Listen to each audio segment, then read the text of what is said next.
नमस्कार, स्वागत है आप सभी का आपके अपने YouTube चैनल धर्म विज्ञान पर। मैं हूं कीर्ति राजपूत और एक और बहुत इंटरेस्टिंग टॉपिक लेकर आप सभी के लिए मैं आ गई हूं। आज का हमारा टॉपिक है अंतिम संस्कार में क्यों फोड़ी जाती है मटकी।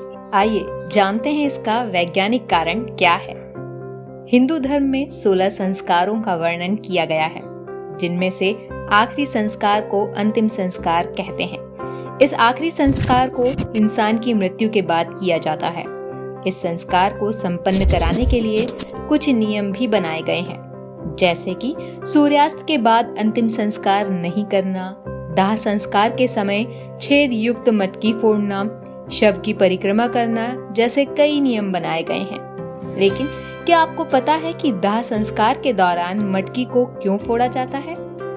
आइए हम आपको बताते हैं। दाह संस्कार के दौरान मटकी फोड़ने का रिवाज आज भी है।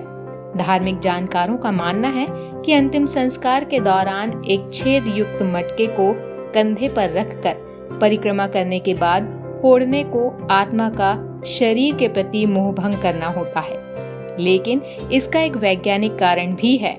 दरअसल कई सालों पहले जब शमशान घाट नहीं हुआ करते थे, तो उस दौरान लोग दाह संस्कार खेतों में करते थे।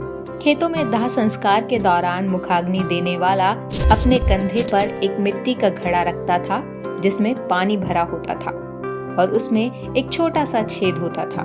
मुखाग्नि देने वाला शव के चारों तरफ परिक्रमा करता था। वो इसलिए किया जाता था ताकि शव के चारों ओर पानी के गिरने से गीला हो जाए।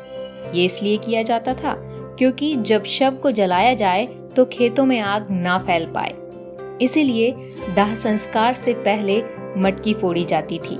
एक और परंपरा आपने देखी होगी कि दाह संस्कार के समय छोटी छोटी लकड़ियां क्यों डाली जाती है।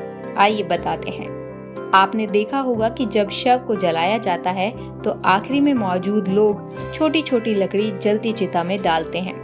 लेकिन ऐसा क्यों करते हैं, इसके पीछे भी एक बड़ा कारण है। ये इसलिए किया जाता है क्योंकि जब सालों पहले गांवों में किसी की मृत्यु होती थी तो गांव के लोग अपने अपने घर से 5-5 लकड़ी लेकर जाते थे। क्योंकि उस समय शमशान घाट नहीं हुआ करते थे, इसलिए लकड़ी का इंतजाम नहीं होता था और जिस इंसान की मृत्यु होती थी उस परिवार पर लकड़ी का बर्डन ना पड़े, इसलिए लोग अपने अपने घर से लकड़ी लेकर जाते थे। ये एक तरह से अंतिम संस्कार में लकड़ी का दान माना जाता था। लेकिन आजकल शमशान घाटों में लकड़ी उपलब्ध होती है, इसलिए जब शव को जलाया जाता है तो लोग छोटी छोटी लकड़ियां डालकर इस प्रथा को निभाने लगे हैं। उम्मीद करते हैं हमारे द्वारा दी गई जानकारी आपको पसंद आई होगी। अगर आपको ये जानकारी पसंद आई तो इसे लाइक, शेयर और हमारे अपने YouTube चैनल धर्म विज्ञान को सब्सक्राइब करना ना भूलें। एक और इंटरेस्टिंग टॉपिक के साथ जल्द होगी आपसे मुलाकात। तब तक के लिए टेक केयर।